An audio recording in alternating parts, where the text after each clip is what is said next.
All right, so let's talk about appraisal reports. If you've ever gotten one, I'm willing to bet you did what pretty much everyone does, right? You skipped everything and went straight to that last page to find the big number, the value. And you probably thought, okay, that's it, that's all I need. But what if I told you that number is actually the least interesting part of the whole report? The real gold is in the story of how they got there. You see, that number is just the final chapter. The real question is, how did the appraiser write the book? I mean, did they use solid facts, hard evidence from the market, or did they kind of just pick a number? That's the mystery we're going to solve today. How do you know if you can actually trust that number? So let's dig deeper, past that bottom line number. The real worth of an appraisal isn't the number itself. It's all about the proof, the logic, the transparency. It's the appraiser laying all their cards on the table and showing you exactly how they connected the dots. And the key that unlocks this whole thing? It's something called methodology disclosure. Now that sounds fancy, but all it really is the part of the report where the appraiser shows their homework. They're telling you, here's the path I took, here's why I took it, and here's the map I used. It's the how and the why behind the what. And believe me, this isn't just about ticking boxes on a form. The stakes here are huge. I mean, look at this quote. Without that clear explanation, the whole appraisal is basically a house of cards. It can get shredded by reviewers, shot down in an audit, or completely tossed out in a legal battle. This is what turns a simple number into a rock-solid, defensible fact. So yeah, a really good appraisal tells a story. It's a clear, logical journey that takes you by the hand and walks you from the starting point all the way to the conclusion. There shouldn't be any confusing detours or missing pages. Let's take a look at how that story gets written. And here's the secret sauce, really. The most important clue isn't what the appraiser did, it's why they did it. Anybody can just say, I used the sales comparison approach. Who cares? The real meat is in the explanation. Why was that the right tool for the job? Why that one and not the others? That's the question that matters.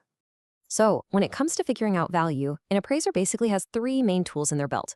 First, you've got the sales comparison approach. Pretty straightforward, you just look at what similar properties have sold for recently. Then, there's the income approach, which is perfect for places that make money, like apartment buildings or hotels. And finally, you have the cost approach, which is great for brand new buildings or really unique properties, like a custom-built factory. But again, just knowing the names of the tools isn't the point. The magic is in the explanation. The report needs to tell you why they picked one over the others. Like, we went with sales comparison because there were 5 nearly identical sales in the last 3 months. And just as important, it needs to say why they didn't use the others. We didn't use the income approach because, hey, it's a single-family home, it doesn't generate rent. That justification, it's everything. All right, put on your detective hats. If a good appraisal is a story with a clear plot, then it has to leave a trail of clues. Let's talk about exactly what those clues look like and what you should be looking for. A really solid report is like a perfectly organized case file. It leaves no stone unturned. It starts by defining the case, who, what, where, when, why.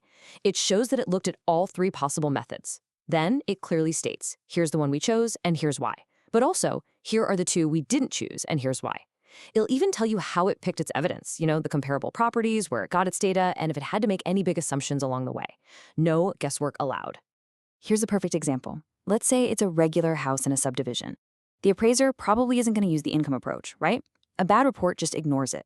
A good report says, point blank, we considered the income approach, but we rejected it because this type of property isn't bought for its rental income. See? That little sentence shows they did their homework. It's a huge sign of a credible report. Okay. So we know what a good trail of clues looks like, but what about when the trail goes cold? Let's flip this on its head and talk about the red flags, the big warning signs that tell you a report might be weak or worse, not trustworthy at all. And oh man, the difference is night and day. A transparent report shows you the math. It justifies every move.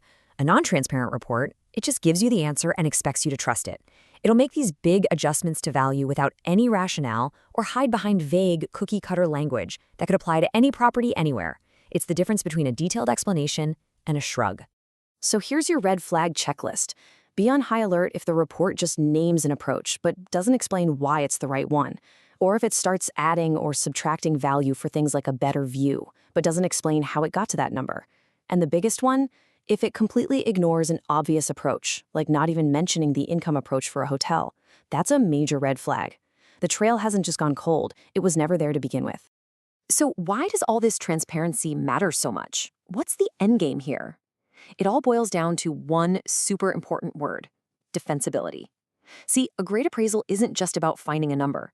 It's about building a case so strong that the final conclusion can survive any scrutiny, any challenge, from anyone. This is what we call audit defensibility. Think of it as making the report bulletproof. Can it stand up to a grilling from bankers, from regulators, from the IRS? How about in a courtroom with another expert trying to poke holes in it? A defensible report can. It's got the receipts for every single claim it makes. So really, it all comes down to three basic pillars of a rock-solid conclusion. 1, show why you chose your method. 2, show how you applied it step by step. And 3, show why your final answer is the logical, defensible result of the first 2 steps. That's it. That's the formula. In the end, it really is that simple. A truly great appraisal provides a clear, documented, and totally transparent answer to one single question. How did you get this number? If the report answers that question without you having to guess or read between the lines, then you know you've got something you can trust. So next time an appraisal report comes across your desk, remember what we talked about. It is so much more than just a number on the last page. It's an argument. It's a case being made. It's a story. And the real question is, are you just going to skip to the ending, or are you going to read the story and find out if it actually makes sense?